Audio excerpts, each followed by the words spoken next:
Hey guys, welcome back to Dirk's Pneumophiles. This is a build that I had done probably close to 10 years ago, before I had my YouTube channel. Definitely before I had my YouTube channel. I did a lot of, back then I did everything on forums and stuff like that, so I got pictures of it, but I just thought I'd share with you. I just saw Mad Genius's video on his HS-109 and the problems he was having, so I just thought I'd share this one with you. I think he said his was Revell. This one's an Italeri. I'm not sure if they're the same molds or not. I really can't speak to that, but this is what my kit was anyway. Personally, I was really fascinated with this kit. The plane itself is probably, after reading about it, it was probably one of my favorite German aircraft that I'd come across.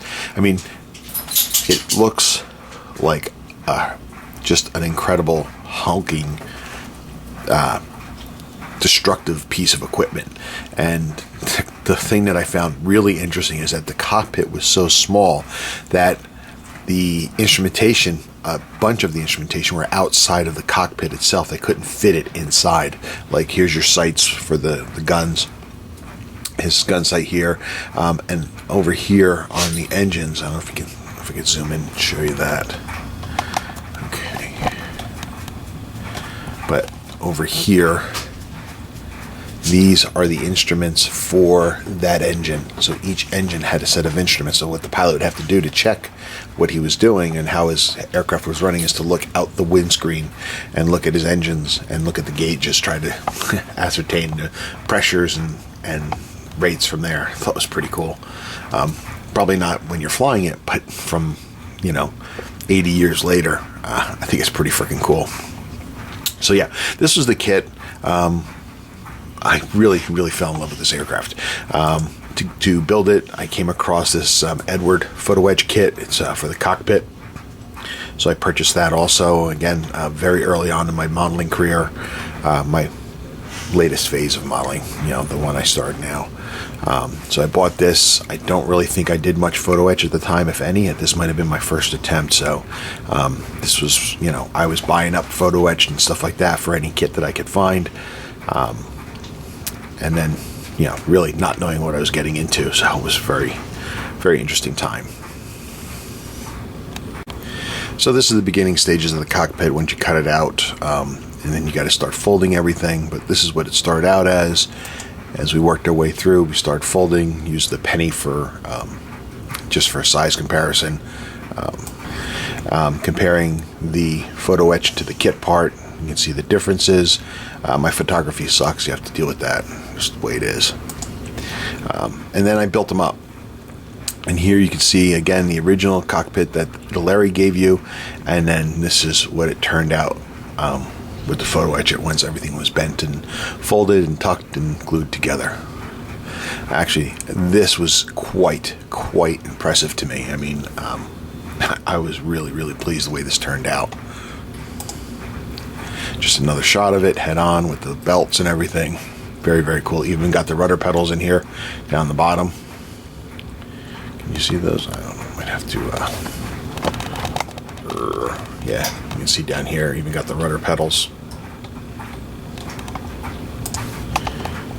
Just another view of the cockpit. You might as well get used to seeing it now, because once the kit's together, you'll never see it. And that was quite a disappointing learning curve to find. That after all this work, you just can't see it. It was just such a waste of time and money to purchase the photo etch kit for this. That's why I don't think I really do photo etch for aircraft anymore. I mean, every now and then I get a couple. Probably have some stuff that I'm going to use, or I did maybe a couple more, but it's just very disheartening to put photo etch into an aircraft these days, unless it's exterior stuff. Again, just a close-up of the cockpit. I want to show you. Here we go. So one of the things I was definitely keen on doing because of this photo etch set is the photo etch set came with radios and the doors. So I wanted to take these access panels that they have here and here, and wanted to open them up so you can see inside the bird and see the radio and everything. So this is the way it came from the factory. Started with a little drilling in the corners. Ended up cutting out the hatchways Okay, cleaned them up and everything, made them look better. That's not where they are now, but they will be cleaned up and look better. Okay.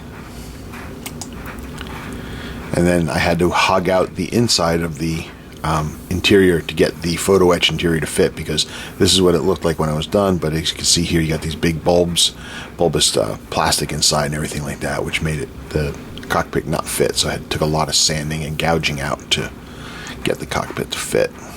Assembly was pretty straightforward, following the kit directions. Put the wings together, no big deal. High-tech clamps to hold it together while the glue dried. Photo etch came into play here into the landing gear bay. The kit didn't have anything, so we put that in there, give it a little bit of detail. Again, won't be seen, but it's there. And then here you got your landing gear, and it looks very thick and clunky. This part, this scissor jack piece here, is what's going to be coming off and be replaced with photo etch. Here's our piece once it was cut out, folded, and installed. Just a small little touch.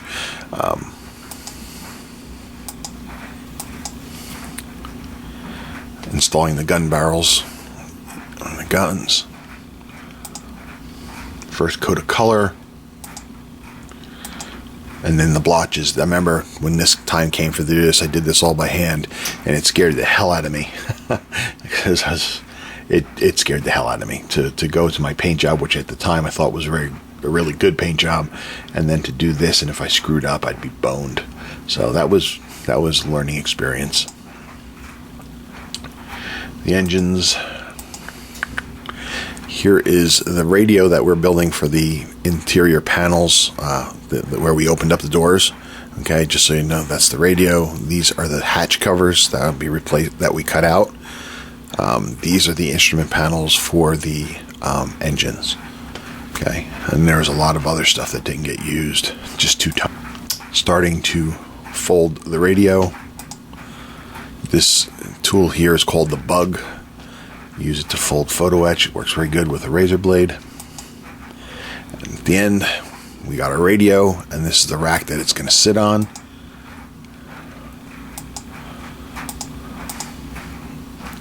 Here you can see my piss poor attempt at painting the dials, but yeah, that's the instrument for the outside of the engines. Both sides. Could have done a better cleanup on these, that's for sure. Holy cow, that's horrible. Horrendous. Painted on the stripe for the tail. And then we fast forward to the finished product. Here she is. I put together a little base, sand base and everything, just to give it something to sit on, since it is a desert aircraft, but I'm pretty happy with it overall. I mean, I look back at it now, and I'm a little disappointed at the way I did the paint job and everything, and the weathering, but again, it was 10 years ago, and I'd just gotten back into this, so, I'd like to think that if I did it again, that I'd be vastly improved.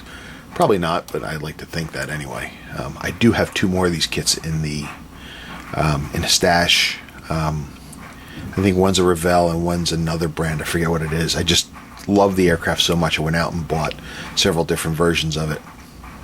The one I really want to do next is the ones I have. I don't remember the model numbers, but the one is with the big cannon sticking out of the bottom. I mean, really big cannon sticking out of it. That one I like. And then the other one is the very first model.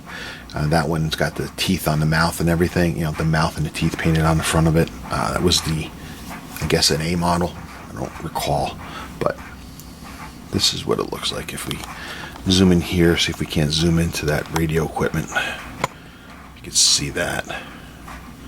Not very good, but you can see the door. The door came out pretty good because it's 2 pieces. It's the framework and then the door hanging down, and then to add detail to the back side of the door, you glue it on. You can see there's a detail actually here. You can see the detail you glue onto the door. So that came out pretty cool. I was happy with that.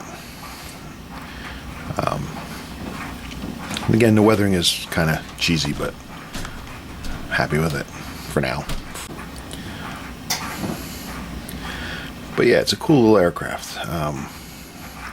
Can only imagine what it was like to fly these things. They just seem so incredibly destructive, and I don't know that they actually lived up to what they were, but damn if they're not cool looking aircraft.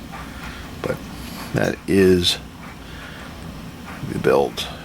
I'll put some photos at the end, so you can take a look at them. All right. Thanks, guys, and until next time, be strong.